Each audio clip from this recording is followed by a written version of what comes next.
Hi everyone, this is Ramesh. Welcome to Ramesh Sir Maths class. ఈరోజు వీడియోలో reasoning ట్రిక్స్లో భాగంగా ranking and order అనే టాపిక్కి సంబంధించిన కాన్సెప్ట్స్ని అలాగే ఈ టాపిక్ని బేస్ చేసుకుని ప్రీవియస్ ఎగ్జామ్లో అడిగిన క్వశ్చన్స్ని సింపుల్గా ఎలా ఆన్సర్ చేయొచ్చు అనేది డీటెయిల్గా ఎక్స్ప్లెయిన్ చేయడానికి ప్రయత్నిస్తాను. కాబట్టి వీడియోని స్కిప్ చేయకుండా చివరి వరకు చూడడానికి ప్రయత్నించండి. నచ్చినట్లయితే లైక్ చేసి మీ ఫ్రెండ్స్ కూడా షేర్ చేయండి. ఇట్లాంటి మరిన్ని వీడియోస్ కోసం ఛానల్ని సబ్స్క్రైబ్ చేసుకుని రెగ్యులర్గా ఫాలో అవ్వండి. ఓకే, ఫస్ట్ మనం ఈ టాపిక్ సంబంధించిన కాన్సెప్ట్స్ గురించి మాట్లాడుకుంటే ఎక్కువగా మనకి లైన్లో కొంతమంది స్టూడెంట్స్ ఉన్నారు, కొంతమంది వ్యక్తులు ఉన్నారు, ఈ టైప్ ఆఫ్ క్వశ్చన్స్ అడుగుతూ ఉంటారు. అట్లాగే హెవియరు లైటరు అంటే బరువులకు సంబంధించి క్వశ్చన్స్ అడుగుతూ ఉంటారు, లేకపోతే పొడవు ఎత్తులకు సంబంధించిన టాలెస్ట్ షార్టెస్ట్ ఈ టైప్ ఆఫ్ క్వశ్చన్స్ కూడా అడుగుతూ ఉంటారనమాట. కాబట్టి ఇవన్నీ కూడా మనకి ఈ ర్యాంకింగు అండ్ ఆర్డర్ అనే టాపిక్ కిందకే వస్తాయన్నమాట. ఆ డిఫరెంట్ టైప్స్ ఆఫ్ క్వశ్చన్స్ని కూడా నేను ఈ వీడియోలో పికప్ చేయడం జరిగింది. వాటిని ఎలా ఆన్సర్ చేయాలనేది కూడా మనం డిస్కస్ చేద్దాం. ఫస్ట్ అసలు మనకి ఒక లైన్ ఉందనుకుందాం. ఓకే, ఈ లైన్లో కొంతమంది వ్యక్తులు ఉన్నారు. For example T, total number of students in the line అంటే ఈ వరుసలో మొత్తం విద్యార్థుల సంఖ్య ఎంత అంటే టీ అనుకుందాం. అప్పుడు ఒక విద్యార్థి ఫర్ ఎగ్జాంపుల్ ఏ అనే విద్యార్థి మనకి ఇది లెఫ్ట్ రైట్ అంటాం, దీన్నేమో రైట్గా తీసుకుంటాం అంటే కుడివైపు అంటాం కదా, దీన్ని లెఫ్ట్గా తీసుకుంటాం అంటే ఎడమ వైపు అన్నమాట. ఓకే, ఇప్పుడు ఈ విద్యార్థి కుడివైపు నుంచి ఫర్ ఎగ్జాంపుల్ ఎంత పొజిషన్లో ఉన్నాడు, అప్పుడు ఎడమ వైపు నుంచి ఎంత పొజిషన్లో ఉంటాడు అని అడిగారు అనుకోండి. అంటే దీన్ని ఒక ఎగ్జాంపుల్గా తీసుకుందాం. ఫర్ ఎగ్జాంపుల్ ఒక లైన్లో 25 మంది విద్యార్థులు ఉన్నారు. అందులో సమ్ ఏ అనే విద్యార్థి కుడివైపు నుంచి ఫర్ ఎగ్జాంపుల్ 15th పొజిషన్లో ఉంటే అతని లెఫ్ట్ సైడ్ నుంచి ఏ పొజిషన్లో ఉంటాడు అంటే అప్పుడు ఏం చేయాలంటే మనం ఈ టీలోంచి ఈ ఎన్ని మైనస్ చేసి దానికి 1 యాడ్ చేయాలన్నమాట. అది ఆన్సర్ అవుతుందన్నమాట మనకి. ఓకే, అంటే ఒక లైన్లో కొంతమంది విద్యార్థులు ఉన్నారు, అందులో ఒక విద్యార్థి కుడివైపు నుంచి పలానా స్థానంలో ఉంటే ఎడమ వైపు నుంచి ఎన్నో పొజిషన్లో ఉంటాడు, ఎన్నో స్థానంలో ఉంటాడు అని అడిగినప్పుడు మనం ఏం చేయాలి, టోటల్ నెంబర్ ఆఫ్ స్టూడెంట్స్లోంచి ఆ విద్యార్థి యొక్క పొజిషన్ని మైనస్ చేసి 1 యాడ్ చేయాలి అన్నమాట. ఓకే, అంటే ఇప్పుడు దీనికి ఆన్సర్ ఏమవుతుంది మనకి, ఇక్కడ టోటల్ ఎంత 25 మైనస్ ఇతంది కుడివైపు నుంచి పొజిషన్ ఎంత 15 ప్లస్ 1 చేయాలన్నమాట. ఓకే, 25లోంచి 15 మైనస్ చేస్తే 10 కదా, 10 ప్లస్ 1 అంటే 11th పొజిషన్లో ఉన్నాడు అనమాట ఫ్రమ్ లెఫ్ట్ అంటే ఎడమ వైపు నుంచి ఆ విద్యార్థి 11వ స్థానంలో ఉన్నాడు అన్నమాట. ఓకే, దీన్ని కొంచెం మార్చి ఇలా అడగొచ్చు అనమాట. అంటే ఒక విద్యార్థి ఒక లైన్లో కొంతమంది విద్యార్థులు ఉన్నారు, ఇదేమో రైట్ సైడు అంటే లెఫ్ట్ సైడు, ఎంతమంది విద్యార్థులు అనేది మనకు తెలియదు. ఆ వరుసలో ఏ అనే విద్యార్థి కుడివైపు నుంచి 15వ స్థానంలోను ఎడమ వైపు నుంచి 20వ స్థానంలోనూ ఉన్నాడు అనుకుందాం. అంటే ఓకే, ఇక్కడ రైట్ సైడ్ నుంచి 15th పొజిషన్లోను లెఫ్ట్ సైడ్ నుంచి 20th పొజిషన్లోనే ఉన్నట్లయితే అప్పుడు ఆ వరుసలో ఎంతమంది విద్యార్థులు ఉన్నారు అని అడిగినప్పుడు మనం ఏం చేయాలంటే ఈ రెండింటినీ యాడ్ చేసి 1 మైనస్ చేయాలి. అంటే టోటల్ నెంబర్ అడిగినప్పుడు అనమాట. ఇక్కడ అప్పుడు ఏం చేయాలి మనం, ఈ ఫర్ ఎగ్జాంపుల్ ఇది ఎన్ అనుకుందాం, ఇది ఎం అనుకుందాం, అంటే ఎన్ ప్లస్ ఎం మైనస్ 1 అవుతుంది అనమాట. ఏంటి మనకి టోటల్ కావాల్సి వచ్చినప్పుడు ఇది ఎలా వస్తుందంటే దీని నుంచే వస్తుంది. అంటే ఇది ఈ సైడ్ నుంచి పొజిషన్ కదా, ఎంత position M is equal to ఎంత అన్నాడు అనుకోండి. చూడండి, ఈ ఎన్ని ఇక్కడికి తీసుకొచ్చామనుకోండి ప్లస్ ఎన్ అవుతుంది అంటే ఎం ప్లస్ ఎన్. ఈ ప్లస్ 1 ఇక్కడ తీసుకొచ్చామనుకోండి -1 అంటే ఈ ఫార్ములా నుంచే మనకి ఈ ఫార్ములా వచ్చిందనమాట. ఈ ఫార్ములాని ఎప్పుడు ఉపయోగిస్తున్నాం, ఆ వరుసలో విద్యార్థుల సంఖ్య మొత్తం సంఖ్య తెలిసి ఒక విద్యార్థి కుడివైపు నుంచి కానీ ఎడమ వైపు నుంచి కానీ తెలిసినప్పుడు రెండో వైపు నుంచి ఎంతో స్థానంలో ఉంటాడంటే అప్పుడు మనం t-n+1 ఫార్ములా ఉపయోగిస్తున్నాం.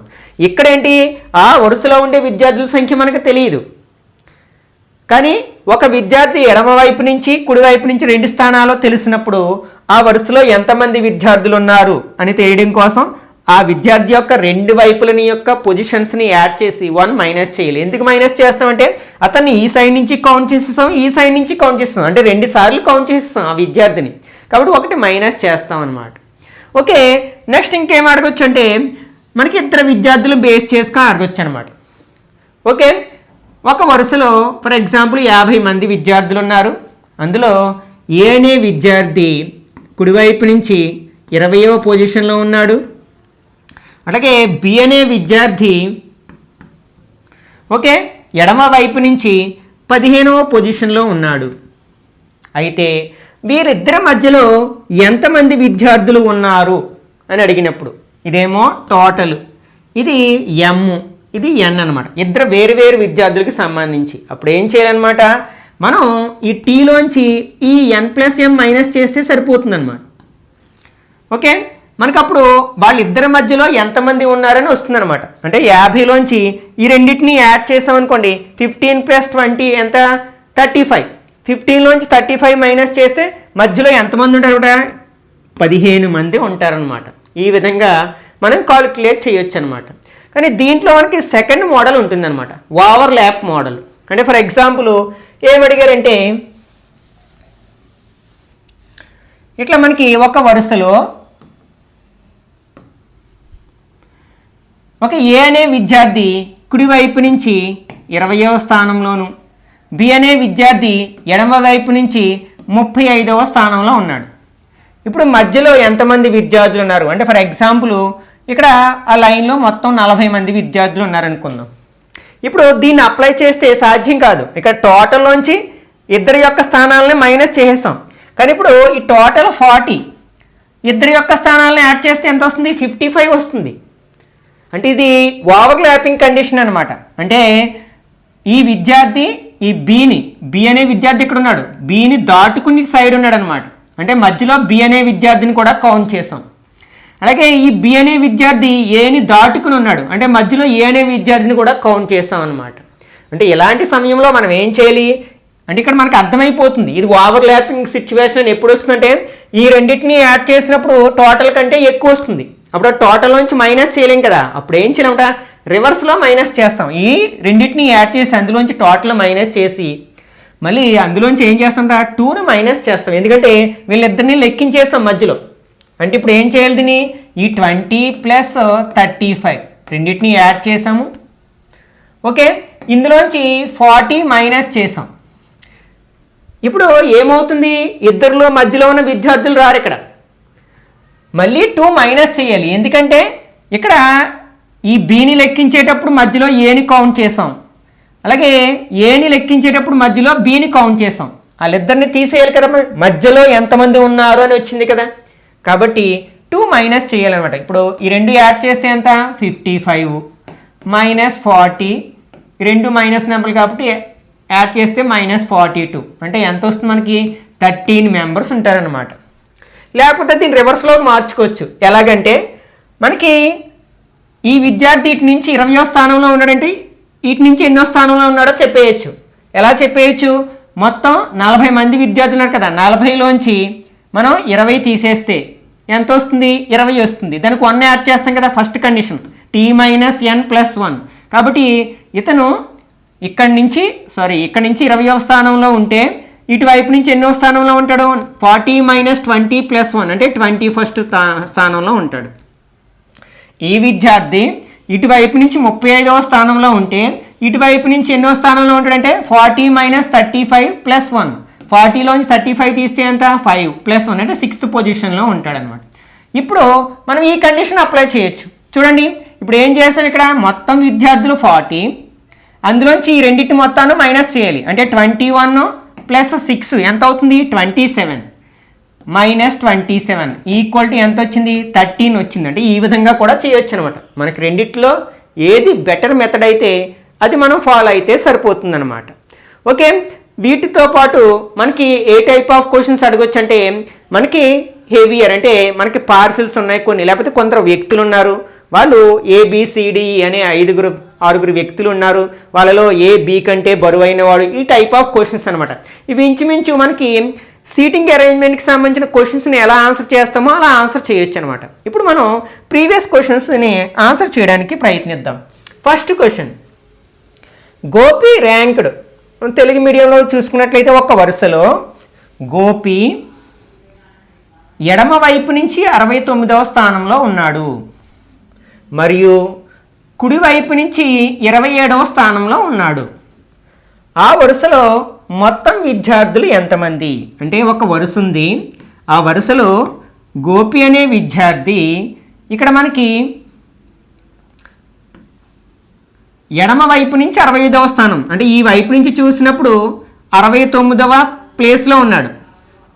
అలాగే ఈ రైట్ సైడ్ కుడివైపు నుంచి చూసినప్పుడు మనకి 27వ స్థానంలో ఉన్నాడనమాట. ఓకే, దీన్ని ఎలా చేస్తాం మనం? ఈ రెండింటిని యాడ్ చేసి 1 మైనస్ చేస్తాం కదా, అంటే 69 ప్లస్ 27 యాడ్ చేస్తే ఎంత అవుతుంది? 16, 8 ప్లస్ 1 9. తర్వాత ఏం చేయాలి? 1 మైనస్ చేయాలి. అంటే మొత్తం ఆ లైన్లో ఎంతమంది విద్యార్థులు ఉన్నారనమాట? 95 మంది విద్యార్థులు ఉన్నారనమాట. అది ఎక్కడుంది? మనకి 4th ఆప్షన్లో ఉంది కదా, కాబట్టి ఇది కరెక్ట్ ఆన్సర్ అవుతుంది. Okay, next second one. ఒక పాఠశాల ప్రార్థన సమయంలో 10వ తరగతి విద్యార్థులు ఒక వరుసలో నిలబడ్డారు.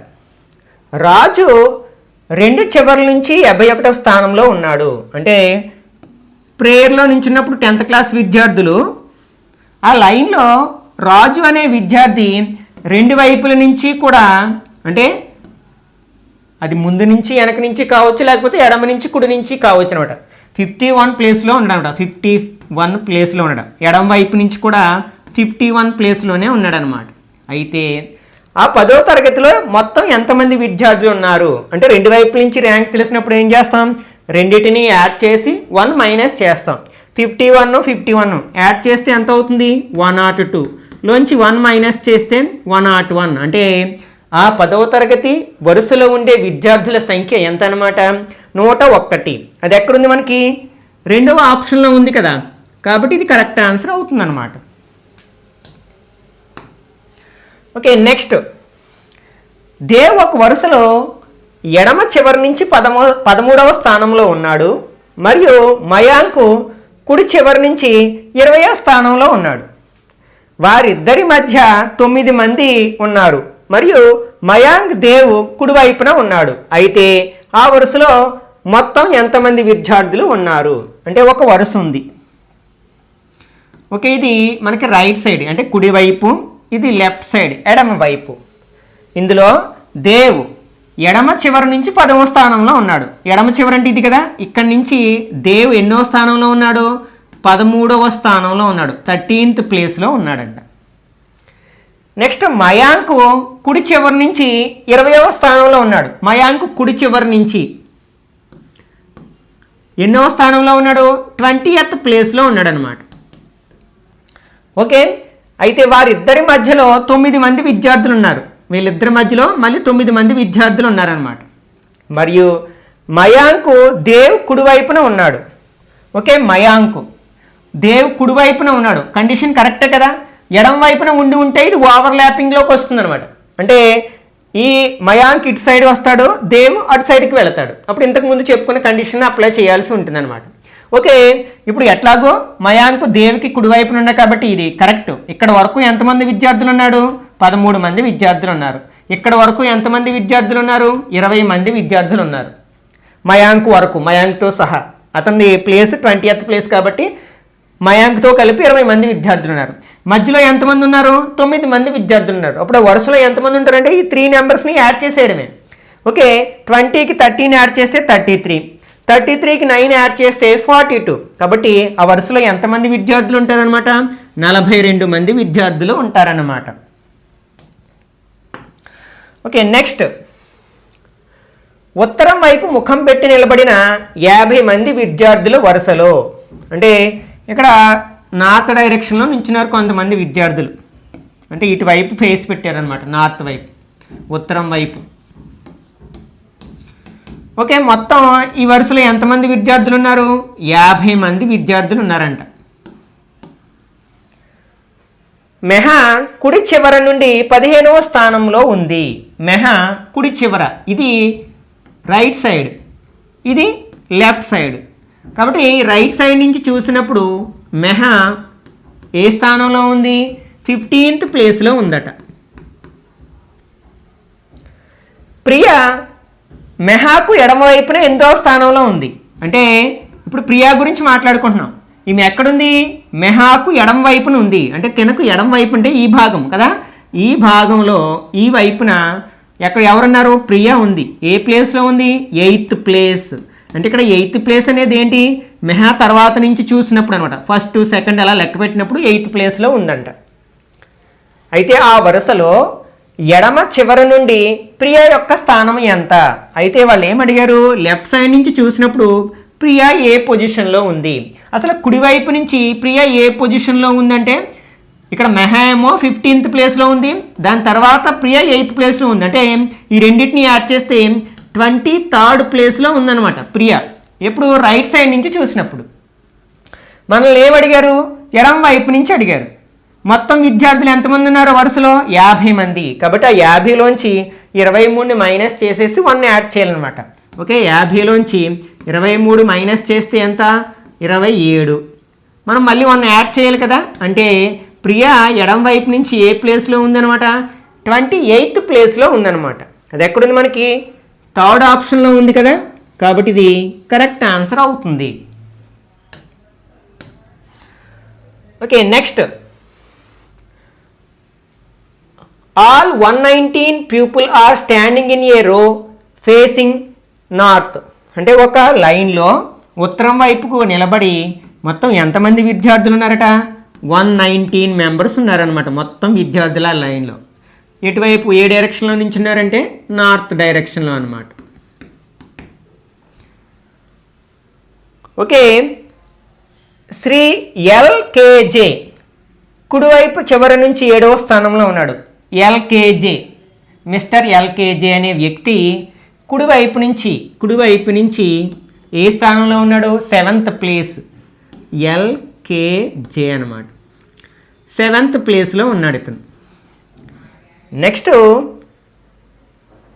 శ్రీ ఐహెచ్జి ఎడమ చివరి నుంచి 29వ స్థానంలో ఉన్నాడు. ఇది లెఫ్ట్, ఇది రైట్ కదా.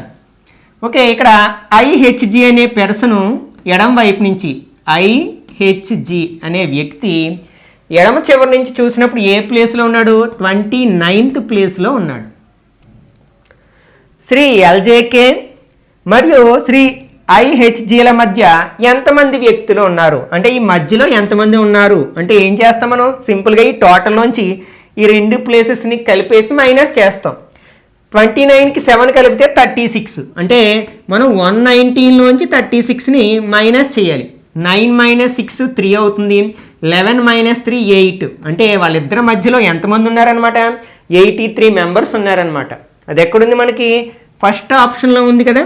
కాబట్టి ఇది కరెక్ట్ ఆన్సర్ అవుతుంది. ఓకే, ఇన్ ఏ రో అంటే ఉత్తరం వైపు ముఖం పెట్టి ఉన్న 76 మంది విద్యార్థుల వరుసలో. ఓకే, ఒక వరుస ఉంది. ఆ వరుసలో 76 మంది విద్యార్థులు ఉన్నారనమాట టోటల్గా. ఓకే, శ్రీ హెప ఎడమ చివరి నుంచి 9వ స్థానంలో ఉంది. ఇది లెఫ్ట్, ఇది రైట్. అంటే ఇది ఎడమ వైపు అంటే ఇది కదా. ఇక్కడ నుంచి హెప ఏ ప్లేస్లో ఉంది? 9th ప్లేస్లో ఉంది. ఓకే, ఒకవేళ శ్రీ అను శ్రీ హెపాకు కుడివైపున 56వ స్థానంలో ఉంటే, అంటే అను అనే ఆమె హెపాకు కుడివైపున 56వ స్థానంలో ఉందన్నమాట. అను ఎక్కడుంది? 56th ప్లేస్లో ఉంది. ఆ వరుస యొక్క కుడి చివరి నుంచి శ్రీ అను యొక్క స్థానం ఎంత? ఇక్కడ మనకి అనుని ఎక్కడి నుంచి కౌంట్ చేసాం? శ్రీ అను హెపాకు కుడివైపున 56వ స్థానంలో ఉంది. అంటే ఇక్కడి నుంచి లెక్క పెట్టినప్పుడు 56. అప్పుడు టోటల్గా ఎడమ వైపు నుంచి అనుని లెక్క పెడితే ఎన్నో స్థానంలో వస్తుంది? 56 + 9. ఆమెకు ముందు 9 మంది ఉన్నారు కదా. అంటే 65 మంది ఉన్నారన్నమాట. అంటే 65th ప్లేస్లో ఉంటుందన్నమాట ఎడమ వైపు నుంచి. మరి ఇప్పుడు కుడివైపు నుంచి ప్లేస్ ఎంత అని అడిగారు. ఏం చేస్తాం, సింపుల్గా 76లోంచి 65 తీసి మనం 1 యాడ్ చేస్తాం అనమాట. 76లోంచి 65 మైనస్ చేస్తే మనకి ఎంత వస్తుంది, 11 వస్తుంది. ప్లస్ 1 యాడ్ చేస్తే మనకి 12th ప్లేస్లో ఉంటుంది అను, కుడి చివరి నుంచి చూసినప్పుడు అనమాట. అది ఎక్కడుంది, మనకి ఫస్ట్ ఆప్షన్లో ఉంది కదా, కాబట్టి ఇది కరెక్ట్ ఆన్సర్ అవుతుంది అనమాట. ఓకే, నెక్స్ట్ ఇన్ ఏ రో 85 స్టూడెంట్స్ ఫేసింగ్ నార్త్, అంటే ఒక వరుసలో 85 మంది విద్యార్థులు ఉన్నారట ఫేసింగ్ నార్త్. ఇది లెఫ్ట్ సైడ్, ఇది right side. Rohan's position is 35th from the left hand, అంటే మనం లెఫ్ట్ సైడ్ నుంచి చూసినప్పుడు రోహన్ యొక్క పొజిషన్ ఎంత అంటే 35. And Shekhar's position is 25th from the right hand, అంటే శేఖర్ని రైట్ హ్యాండ్లోంచి చూసినప్పుడు ఎంత, 25th. నెక్స్ట్ కులదీప్ ఈ sitting exactly between both of them, అంటే కులదీప్ ఎక్కడ కూర్చున్నాడు, ఇద్దరికి కరెక్ట్గా మధ్యలో కూర్చున్నాడు అనమాట, సెంటర్ పొజిషన్లో కూర్చున్నాడు. Find the position of Kuldeep from Rohan when counted to the right of Rohan, అంటే ఇతని యొక్క ప్లేస్ ఏంటన్నాడు, రోహన్కి కుడివైపు నుంచి లెక్క పెట్టుకుంటూ వెళితే ఎన్నో స్థానంలో ఈ కులదీప్ కూర్చున్నాడు అని అన్నాడు అనమాట. ఫస్ట్ అసలు మధ్యలో ఎంతమంది ఉన్నారో చూద్దాం. మధ్యలో ఎంతమంది ఉన్నారో తెలియాలంటే వీళ్ళిద్దరి యొక్క పొజిషన్స్ని యాడ్ చేసి టోటల్లోంచి మైనస్ చేయాలి. 35, 25 యాడ్ చేస్తే 60. ఈ 85లోంచి మనం 60 మైనస్ చేసాం, ఎంత వస్తుంది, 25. అంటే మధ్యలో ఉన్న విద్యార్థులు ఎంతమంది అనమాట, 25. అప్పుడు ఈ 25లో మనకి కులదీప్ మధ్యలో ఉంటాడు, అంటే 13th పొజిషన్లో ఉంటాడు, అంటే ఇటు 12 ఉంటారు. ఇతన్ని కౌంట్ చేస్తే మొత్తం 25 అవుతారు కదా. కాబట్టి రోహన్ నుంచి కుడివైపుకి లెక్క పెట్టినప్పుడు 12 మెంబర్స్ ఉంటారు. కులదీప్ ప్లేస్ కావాలంటే 12+1 13th పొజిషన్లో ఉంటాడనమాట రోహన్కి కుడివైపున. కాబట్టి ఇక్కడ మనకి థర్డ్ ఆప్షను కరెక్ట్ ఆప్షన్ అవుతుందన్నమాట. ఓకే, నెక్స్ట్ ఇది మనకి వెయిట్కి సంబంధించిన క్వశ్చన్ అనమాట. అంటే మనం ఇట్లా అరేంజ్ చేసుకుందాం ఫస్ట్, అంటే లైటరు హెవియరు అనుకుందాం. ఫర్ ఎగ్జాంపుల్ ఇవి బరువైనవి అంటే హెవియర్, ఇవి లైటర్, పైకి వెళ్ళే కొలది లైట్ తేలికగా ఉన్నవి అనుకుందాం. మనం ఎట్లయినా రాసుకోవచ్చు, లేకపోతే పైన హెవియరు కింద లైటర్ కూడా పెట్టుకోవచ్చు అనమాట. ఇప్పుడు ఏమన్నాడు, టీ అనేది ఎస్ కంటే బరువుగాను మరియు క్యూపీల కంటే తేలికగాను ఉంది. ఓకే, ఇప్పుడు మనం టీ గురించి మాట్లాడుకుంటున్నాం. టీ ఎలా ఉందట, ఎస్ కంటే బరువుగా ఉంది. బరువైన కింద రాస్తున్నాం కదా, ఎస్ కంటే బరువుగా ఉంది కింద ఉంటుంది అనమాట. మరియు పీక్యూల కంటే తేలికగా ఉంది. తేలికగా ఉంది అంటే పీక్యూల కంటే తేలికగా ఉంది. అంటే మనకి పీక్యూలకి పైకి వెళ్తే మనకి పైన ఉన్నవన్నీ తేలిగ్గా ఉంటాయి, అంటే పీక్యూలు ఎక్కడ ఉంటాయి, కింద ఉంటాయి. అంటే పీక్యూ ఆ రెండు మళ్ళీ ఆర్డర్ మనకు తెలియదు, కాబట్టి పక్క పక్కన రాసుకున్నాం ప్రస్తుతానికి అనమాట. ఓకే, టీ అనేది ఎస్ కంటే బరువుగా ఉంది, పీక్యూల కంటే తేలిగ్గా ఉంది, కాబట్టి ఆ మూడు ఇలా ఉండొచ్చు. సేమ్ అలానే ఉండాలని లేదు, మధ్యలో ఇంకా ఏమైనా రావచ్చు అనమాట. నెక్స్ట్ ఆర్ అనేది ఎస్ కంటే తేలికగా ఉన్నది. ఆర్ అనేది ఎస్ కంటే తేలికగా ఉంది అంటే బరువుగా ఉంది. ఆర్ కంటే ఎస్ బరువుగా ఉందన్నమాట. కాబట్టి ఆర్ పైన ఉంటుంది, ఎస్ కింద ఉంటుంది. క్యూ అనేది పీ కంటే బరువుగా ఉంది. క్యూ అనేది పీ కంటే బరువుగా ఉంది. క్యూ అనేది పీ కంటే బరువుగా ఉంది అంటే కింద. ఇప్పుడు చూడండి, రెండు ఇక్కడ రాసాం కదా, కాబట్టి దీన్ని తీసేసి ఎక్కడ రాయొచ్చు, పీ కింద రాయొచ్చు అనమాట. ఎందుకంటే క్యూ అనేది పీ కంటే బరువుగా ఉంది. ఇవేమో తేలికైనవి, ఇవి బరువైనవి అన్నమాట. నెక్స్ట్ క్యూ అనేది యూ కంటే తేలిగ్గా ఉంది. క్యూ అనేది యూ కంటే తేలిగ్గా ఉంది అంటే యూకి క్యూ ఎక్కడ ఉంటుంది, పైన ఉంటుంది అనమాట. క్యూ కంటే ఇక్కడ క్యూ గురించి మాట్లాడుతున్నాం. క్యూ అనేది యూ కంటే తేలిక అంటే పైన, కాబట్టి ఈ యూ కంటే పైన రాస్తాం. అంటే యూ ఎక్కడ వస్తుంది, క్యూకి కింద వస్తుంది అనమాట. నెక్స్ట్ ఎస్ కంటే ఆర్ తేలికైంది కాబట్టి ఎస్ పైన రాస్తాం, ఇట్లా రాస్తాం. ఓకే, ఇప్పుడు చూడండి, అందరిలో రెండవ తేలికైన వ్యక్తి ఎవరు అంటే ఇట్లా పైకి వెళ్ళినప్పుడు ఇవి బరువుగాను, పైన వాళ్ళు తేలికగాను ఉన్నారు. రెండవ తేలికైన వ్యక్తి అంటే ఆర్ అందరికంటే తేలికైన వ్యక్తి. కానీ అడిగింది ఏంటి? రెండవ తేలికైన వ్యక్తి. రెండవ ప్లేస్లో ఉన్న వ్యక్తి ఎవరు? ఎస్ కదా. కాబట్టి ఇక్కడ మనకి ఫోర్త్ ఆప్షన్ కరెక్ట్ వన్ అవుతుందన్నమాట. ఓకే, నెక్స్ట్ క్యూ టీ కంటే పొడవుగాను మరియు ఆర్పీల కంటే పొట్టిగా. ఇది హైట్కి సంబంధించింది అనమాట. మనం ఇట్లా టాప్ నుంచి బాటంకి అరేంజ్ చేద్దాం. అంటే కింద ఉన్న వాళ్ళేమో పొట్టిగా ఉన్నవాళ్ళు అనమాట. అంటే ఇక్కడ షార్టర్, పైన ఉన్న వాళ్ళు పొడవుగా ఉన్నవాళ్ళు అనమాట. అంటే ఇక్కడ మనకి టాలర్. ఇప్పుడు ఇన్స్ట్రక్షన్స్ చదువుదాం. ఇక్కడ క్యూ టీ కంటే పొడవుగా ఉంటాడు. క్యూ గురించి మాట్లాడుతున్నాం. టీ కంటే పొడవుగా ఉంటాడు. క్యూ టీ మీద ఉంటాడు. మరియు ఆర్పీల కంటే పొట్టిగా ఉంటాడు. క్యూ గురించి మాట్లాడుతున్నాం. ఇతను ఆరో పీ కంటే పొట్టిగా ఉంటాడు. వీళ్ళిద్దరిలో ఎవరు పొడుగు అనేది ఇంకా మనం డిసైడ్ అవుతుంది కాబట్టి ప్రక్కన రాద్దాం. నెక్స్ట్ ఎస్ యూ కంటే పొట్టిగా ఉంటాడు. ఎస్ గురించి మాట్లాడుతున్నాం. ఎస్ యూ కంటే పొట్టిగా ఉంటాడు, కానీ ఆర్ క్యూల కంటే పొడవుగా ఉంటాడు. ఆర్ క్యూ వీళ్ళిద్దరి కంటే పొడవుగా ఉంటాడు అనమాట. ఓకే, అంటే ఇప్పుడు మనం ఆర్ ప్లేస్ ఉంది, ఆర్ మీద ఎస్ యూలు ఉంటారు కాబట్టి ఇక్కడ ఎస్ రాయొచ్చు, యూ రాయొచ్చు. నెక్స్ట్ వి టీ కంటే పొట్టిగా ఉంటాడు.